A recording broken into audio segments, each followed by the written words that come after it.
Hello, District 22. I'm State Representative Dan Howell, and I want to welcome you to my office.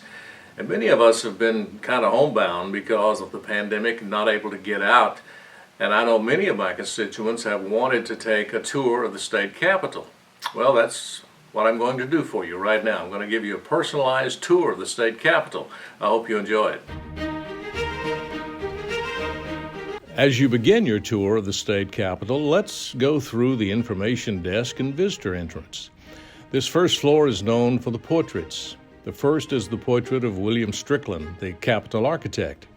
Strickland designed the Capitol in a Greek Revival style with large columns and limestone materials. He also worked on the U.S. Capitol designs and built the steeple for Independence Hall in Pennsylvania. As you continue on to the left, you'll see three portraits hanging on the wall. These are of the three U.S. presidents from Tennessee: Andrew Jackson, the 7th president, James K. Polk, the 11th president, and Andrew Johnson, the 17th president. Tennessee is the 5th state with the most presidents, only behind New York, Ohio, Virginia, and Massachusetts. On your left is the governor's office here in the Capitol, and look who's here, Governor Bill Lee. Hey everyone, Governor Bill Lee here. Welcome to the state capitol. I'm standing in front of the governor's office where folks come in on a regular basis to talk about any number of things with either the governor or governor's staff. I just want to say that it is the highest honor to serve the people of Tennessee as the governor and to work alongside committed public servants, the constitutional officers across the hall here, members of the legislature who meet here in this historic building as well, men and women who are committed to serving every single one of the people that live in the state of Tennessee. Welcome to the Capitol. Glad you're taking this virtual tour. We hope that you will come in person soon. Walk down the hall and you will run into the original Tennessee State Supreme Court chamber. In the remodeling of 1937-38, this area was divided into offices with masonry walls which stayed for 50 years. In 1988, the alterations were removed and the room restored to the way it looked back in 1850s. As you go back towards the middle of the Capitol, look halfway up the stairs. On the right, there is a chip on the handrail. This is believed to be from a bullet fired from the stairs above during a bitter fight in the legislature over the ratification of the 14th Amendment in 1866. The amendment, which gained African American citizenship, was opposed by many. The light you see above you is one of the two original gasoliers to the Capitol. It was converted to electricity in 1895. Nothing to worry about. It's inspected regularly. The Tennessee General Assembly is made up of two chambers, the House of Representatives and the Senate. Our first stop is the House floor. You never know who you may run into here. Welcome to the Tennessee House of Representatives. I'm Speaker Cameron Sexton. Thank you for doing this tour today. Interesting thing about the House, we have 99 members from across our great state. They represent about 70,000 people in each district. I hope you enjoy this tour today. I look forward to seeing you soon. If you can make it here for real, we'll be happy to welcome you here. But for today, I hope you enjoy the tour. An interesting fact about the House chamber is that the columns in the gallery are from Nashville, as the Tennessee Building Commission for the Capitol had a focus on local sourcing and keeping budgets conservative. Some ideas in Tennessee never change. Between the House and Senate chambers, where visitors typically sit during floor sessions, are two reliefs on the walls.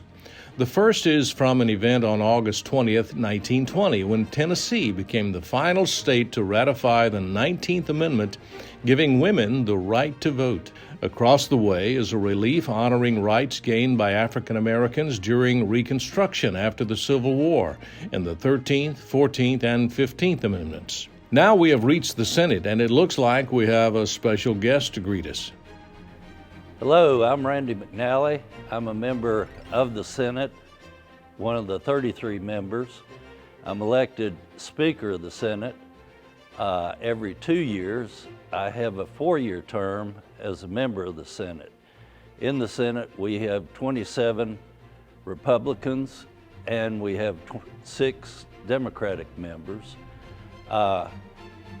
We alternate every 2 years. It's the even numbers that are elected, and the other 2 years it's the odd number that are elected. I serve as the Speaker. I appoint all the committees. I run the Senate on a day-to-day basis. I appoint all the officers. I appoint special committees. I work with the Speaker of the House and the Governor to develop legislative packages. And it's a good working relationship that I have with Speaker Sexton and Governor Lee. Thank you. I hope you all enjoy your tour. The Senate has 33 members representing larger districts than the representatives. In the Senate chamber, the columns are also original and from East Tennessee marble. The ironwork is also original. Following the Tennessee way, if you do it right the first time, your decisions will stand the test of time. As you exit the Senate chamber, go across the hall to the State Library. Legislators and guests regularly hold meetings in this room, and many of the features are original. The large iron staircase ascends to levels of state resources and history kept in this room and gives you great view of the original gasolier. Now we move on to the exterior of the Capitol. On the north end of the Capitol walls is the tomb of William Strickland. Before the building was finished, Strickland died, but it was his desire to be buried in the tomb he designed. Oddly enough, the chairman of the Building Commission, Samuel Morgan, is buried in the south wall of the Capitol in an identical tomb. The Tennessee State Capitol is built on the highest hill in downtown Nashville, where many homes and neighborhoods surrounded it before being built into government buildings for the state. But there is still 360-degree green space around the Capitol. Starting with the East Garden, one of the most prominent statues in Tennessee is of President Andrew Jackson. The statue is facing the Capitol with a salute of the war hero's hat. Jackson is the first president of the United States from Tennessee and is sitting atop his horse, as he oftentimes was during his command in the United States military. Jackson is not the only U.S. president with a prominence at the Capitol. President James K. Polk and his wife Sarah are both buried on the grounds. This is their second resting place, as their tomb, also designed by Will Strickland, was moved when their home downtown was demolished. Nearby, down the steps, is a statue of Alvin C. York, the greatest enlisted soldier of World War I. Some other items included in the East Garden include the replica Liberty Bell, based on the famous image from Pennsylvania; the Holocaust Memorial honoring the victims of the Nazis in World War II, distinguished by 6 cedar trees planted in 1986; the Holy Rosary Cathedral marker to mark the now-demolished First Catholic Church in Tennessee; and a Masonic marker from 1927, which contains a time capsule of Nashville set to be opened in 2027. As you continue along the circular trail around the Capitol, you'll come to the North Grounds. There are 2 large items here. The first is the original Capitol columns for the exterior of the building. Next is the answer bell. This tower chimes in response to the 95 bells representing Tennessee's 95 counties every hour in the Bicentennial Mall seen over the Capitol porch.